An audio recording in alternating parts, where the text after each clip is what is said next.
welcome you to a fresh, deep dive. Hi there. Today we're getting into something lots of people think about, maybe even try, mindfulness meditation. Yeah, it's definitely popular. We've gone through, a bunch of expert articles, different resources to really hone in on those first steps. The tricky bits, usually. Exactly. Our mission today, give you the real scoop on how to start your meditation journey, sidestep those common frustrations. And actually build a practice that sticks. Right. That gives you the good stuff long term. That's the goal.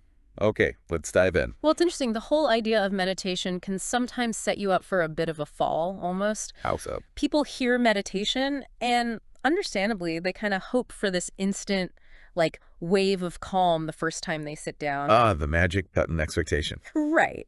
But what the sources we looked at keep saying is it's a skill. It develops gradually. So not like flipping a switch for instant peace. Not really. It's more like gentle training, session by session. Thinking you should feel some massive change right away. That can be pretty discouraging when it, doesn't happen like that. Yeah, absolutely. It's not instant coffee for your brain, is it? It's more like learning to brew a really good cup. Takes time.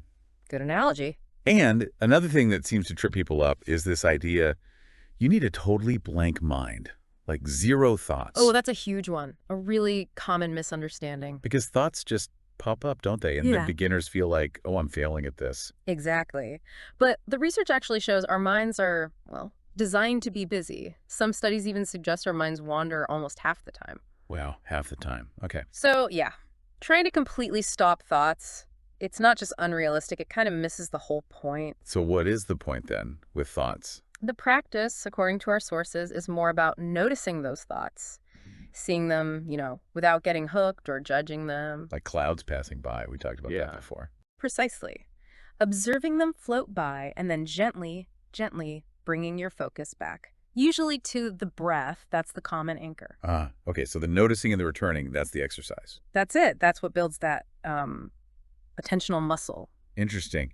That really reframes it. Those thoughts aren't failures. They're just brains being brains. Pretty much. Okay. So what about frequency? How often should we be doing this? Is it better to do like one long session a week or? The consensus really leans towards regularity over intensity, especially when you're just starting out. Meaning short daily sessions, even just say 5 minutes, are way more effective for building the habit and for letting the benefits actually, sink in over time. Right, rather than cramming it all in occasionally. Yeah, think about learning guitar or something. Little bits of practice often work better than one massive frustrating session every now and then. Okay, makes sense. So ditch the idea you need, like an hour free. Yeah. Little and often. That seems to be the best bet for beginners. And when you do sit down for those few minutes, does the time of day matter? Or how long you aim for right at the start? It can, yeah, particularly early on. Trying to meditate when you're already super stressed from the day or really tired. Probably not ideal. Right. It can make it harder to focus. And you might start associating meditation with feeling, kind of bad or overwhelmed. So what's the advice? Start short, like we said. Maybe 5, maybe 10 minutes max. And maybe experiment a bit. See when you have a bit more energy or quiet, morning, lunch break, find what feels workable. Finding your slot. Okay. Let's circle back to those thoughts again. The mind wandering. Yeah. Is it basically guaranteed, right? Oh, absolutely. It will happen. So how do you deal with that without just getting annoyed and thinking this is impossible? The key shift really is seeing the wandering not as a failure, but just as part of it. It's what minds do. Okay. So when you notice, thinking about emails again, the actual practice is that moment of noticing and then gently guiding your attention back. Back to the breath or whatever your focus is. Exactly. It's like a little rep for your focus muscle. Right. A mental bicep curl, you could say. Huh. I like that. A mental bicep curl. Getting upset about the wandering just adds, more noise.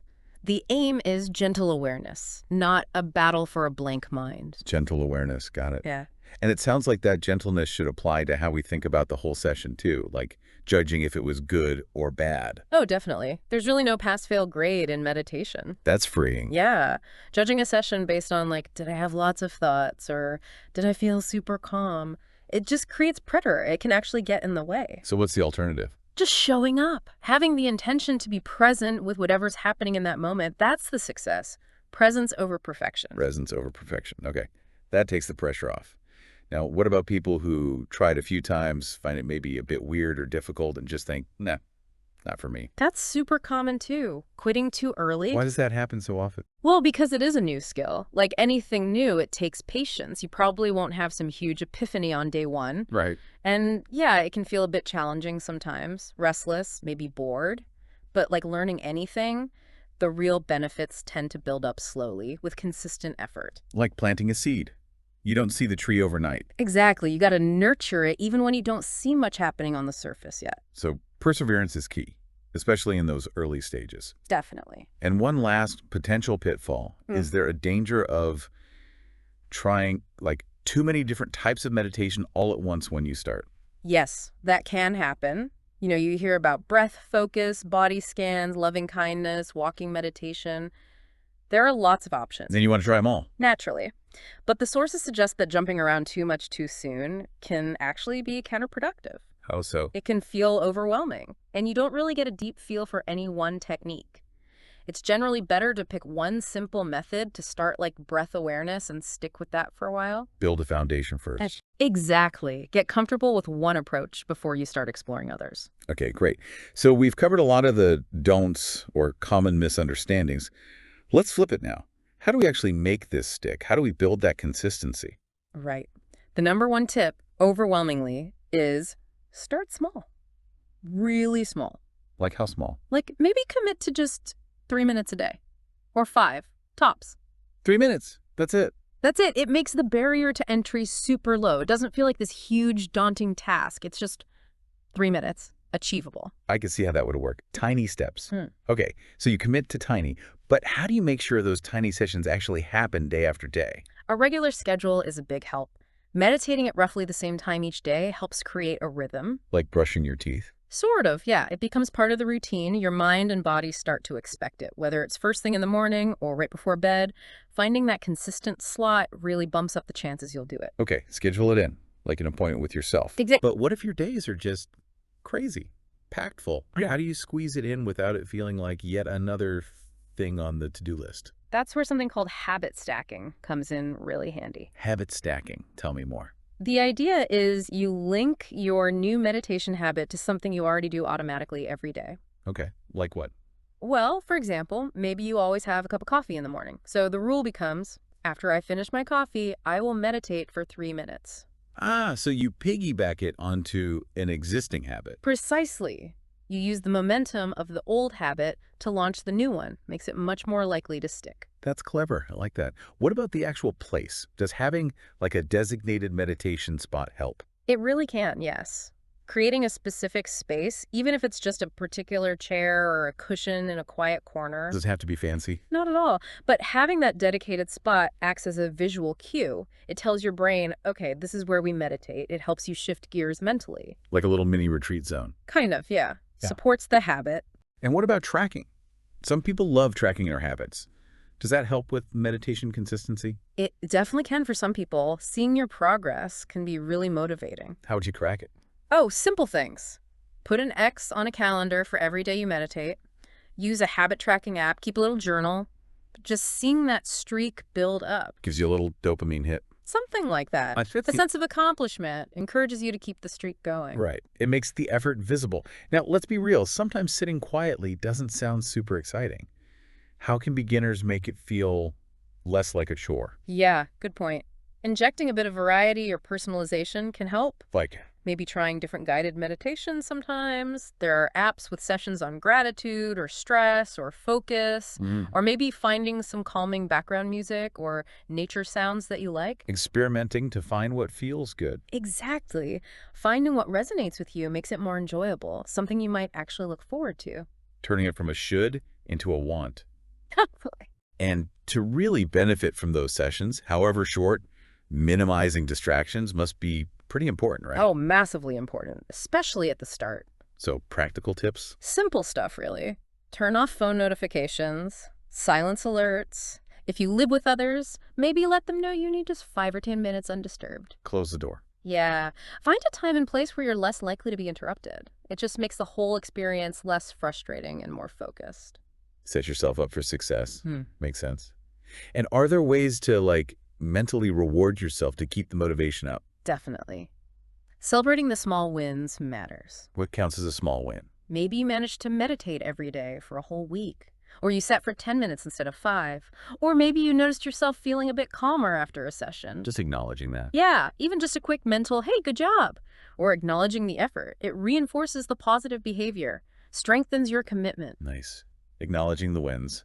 And thinking bigger picture, what helps when that initial buzz wears off and it just feels hard to keep going? That's when reconnecting with your why is really powerful. Your why. Your personal reasons for starting meditation in the first place. Why did you want to try it? Was it to feel less stressed? Improve focus? Be more present? Remembering the purpose behind it. Exactly. Keeping those core intentions in mind, especially when motivation dips, can give you that needed push to stick with it. Okay. And finally, on consistency. Yeah. Life happens. You're going to miss a day sometimes. How do you stop that from derailing everything? Flexibility is absolutely crucial here. So don't beat yourself up. Definitely don't beat yourself up. If you missed your planned session, just acknowledge it. Maybe try to squeeze in just a minute or two later on, or even just take 3 mindful breaths while waiting for the kettle to boil. Something is better than nothing. Absolutely. The key is not letting one missed session become an excuse to drop the habit entirely. Adapt. Be kind to yourself. Keep going tomorrow. Consistency with self-compassion. Love it. Okay, let's dig into some more tips now. We really build that solid foundation. Meditating first thing in the morning, that comes up a lot. Why is that often recommended? It seems to have a couple of key benefits. Firstly, you get it done. Before the day runs away with you. Exactly. Less chance of it getting pushed aside by other demands. And secondly, it can set a really nice tone for the rest of the day. Start with a bit of calm and presence. Sets the intention. Okay. And we mentioned routine, same time, same place. Worth hitting that point again. Yeah, I think so. While flexibility is important, aiming for that consistency, same time, same spot, whenever possible, really does help solidify the habit. Creates predictability. Right. Your brain starts to associate that time and place with settling down, making it a bit easier to transition into the practice. But like we said, life isn't always predictable. What if your usual spot isn't free? Or you're traveling? That's where the portability of mindfulness is great. You don't need the perfect cushion in the perfect quiet room. You can do it anywhere. Pretty much, yeah. As long as you can find even a minute or two of relative stillness without being directly disturbed. On a bus, a park bench, waiting in line. Just tuning in for a moment. Exactly. Knowing you can do it anywhere removes a huge potential excuse or barrier. Good point. Don't let the perfect setting myth stop you. Okay, posture. Big one. We all picture that cross-legged yogi. Right. And it's important to kind of bust that myth. You absolutely do not have to sit cross-legged on the floor if that's uncomfortable. It can be distracting if it hurts, right? Totally. Forcing an uncomfortable posture is just going to make you focus on the discomfort, not your breath. The goal is relaxed alertness. Relaxed alertness. So comfort over tradition. What are good, comfortable options then? Sitting in a regular chair is perfectly fine. Feet flat on the floor, back straight but not stiff. Maybe use the chair back for support or a small cushion behind you. Okay. Sitting on the edge of a sofa works too. The main thing is an upright spine, feeling stable, arms and legs uncrossed, just resting comfortably. Makes sense. Minimize the physical fidgeting. So once you're settled comfortably, let's talk breath. Should you be, doing something specific with your breathing? Controlling it? Generally, no. The usual instruction is just to observe the breath, notice it coming in, notice it going out, naturally. Don't try to make it deeper or slower? Not usually, no. Just pay attention to the physical sensations. Where do you feel it most? Chest rising, belly moving, air at the nostrils. So the breath is just an anchor. Exactly. It's always there. It's happening right now. It gives your attention a place to rest and a place to return to when the mind wanders off. You're just watching it, not managing it. Got it. Just watch. Now, sometimes when you sit quietly, it's not all peace and light, is it? Sometimes, difficult feelings might pop up. Anxiety, boredom, frustration. Oh, absolutely. That's a very normal, very common part of the process. So what do you do then? Do you try and push those feelings away? The advice is generally the opposite. Try to approach them with curiosity and non-judgment. Curiosity towards anxiety. Yeah. Instead of resisting it or getting lost in the story of why you feel anxious, just acknowledge, anxiety is here right now. Notice where you feel it in your body. What are the physical sensations? Just observe it, like the thoughts or the breath. Kind of, yeah. Allowing it to be there without fighting it. Over time, this practice of observing difficult emotions without reacting immediately can actually help you relate to them differently with more awareness, both during meditation and in daily life. Okay, so acknowledge, observe, allow, don't resist. That takes practice, I imagine. Definitely, it's a skill in itself. And when the timer goes off or you decide to end the session, should you just jump right up? It's usually better to transition gently. Give yourself a moment. How? Maybe take a couple of slightly deeper breaths. Wiggle your fingers and toes. Just notice how your body feels overall. Then open your eyes if they were closed. And then try to carry some of that feeling forward. Yeah, that's a great intention. See if you can bring a little bit of that mindful awareness into whatever you do next, even just for the first few moments. Bringing the practice off the cushion. Exactly. And after you're done, is there anything helpful you can do to sort of solidify the experience? Taking just a brief moment, maybe 30 seconds, to check in with yourself can be really valuable. Check in how? Just notice, how do I feel physically right now? What's my emotional state like? How clear or busy does my mind feel? You're not looking for anything dramatic. Just noticing any subtle shifts. Exactly. Sometimes you might feel a little calmer or more grounded or maybe just the same.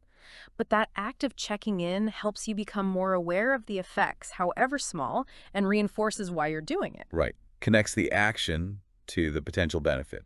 And on those days where motivation is really low, any other tricks? Reminding yourself of those benefits, your why, like we said. Also, some people find it useful to actually write down their excuses when they feel like skipping. Write down the excuses. Why? Sometimes just seeing it on paper, I'm too tired, I don't have time, it won't make a difference today, can take away some of its power. You see it more clearly as just a thought, an obstacle you can choose to step over. Makes the mental barrier more concrete, maybe easier to tackle. Yeah. Interesting. What about doing it with someone else? Does that help? Oh, for sure. Having a meditation buddy or joining a group can be fantastic for accountability and support. How so? Knowing someone else is expecting you or just sharing the journey with others who get it, it can make a big difference in staying committed. You can share tips, struggles, encouragement. Built-in community. Nice. Okay, last point, and it feels like we keep coming back to this, but it must be important. Avoiding that harsh self-judgment. It really is crucial. It's so easy to fall into that trap of rating every session. Was that a good one, a bad one? Did I have too many thoughts? Was I calm enough? That internal critic. Yeah, and the advice is consistently try to let go of that analysis. Resist the urge to evaluate. And stick it. Just do it. Focus on the simple act of showing up, sitting down, and being present as best you can in that moment. Notice changes over time. Maybe you feel slightly less stressed overall or a bit less reactive. Look for the subtle shifts. Not the dramatic breakthroughs every day. Exactly. It's a journey, remember, a gentle exploration, not some kind of performance test. A gentle exploration. I like that framing. Okay, wow, we've covered a ton today. We really have. We looked at those really common stumbles for beginners. You know, expecting instant zen, fighting thoughts, being inconsistent. Judging yourself too harshly, quitting too soon, maybe trying too many things at once. Right. But then we also dug into lots of practical ways to actually build that consistent practice. Yeah, starting really small, like just a few minutes, setting a regular time, habit stacking was a good one. Creating that space, tracking if it helps you, making it enjoyable. Minimizing distractions, celebrating those little wins, remembering your why, and being flexible. And then all those extra foundational tips, maybe meditating first thing, finding a comfy posture that works for you, not some ideal. Yeah, breathing naturally, learning to sit with discomfort sometimes, checking in afterwards, maybe finding a buddy, and always coming back to non-judgment. It's a lot of great actionable stuff. So for you listening, as you maybe start out or perhaps restart your own mindfulness journey, take a second. Think about which of those common challenges might sound familiar or which ones you anticipate. Yeah, which ones resonate? And maybe just pick one or two, tops. Just one or two of those consistency tips. We talked about something that feels doable for you and try integrating it. Starting today, maybe tomorrow. Yeah, don't try to do everything at once. Exactly. Remember what we said. This is your personal journey. It's about gentle exploration, finding what works for you. It's definitely not a race to achieve some kind of perfect meditation state. Well said. It's a practice, not perfection. Couldn't have put it better myself. Thanks for diving deep with us today.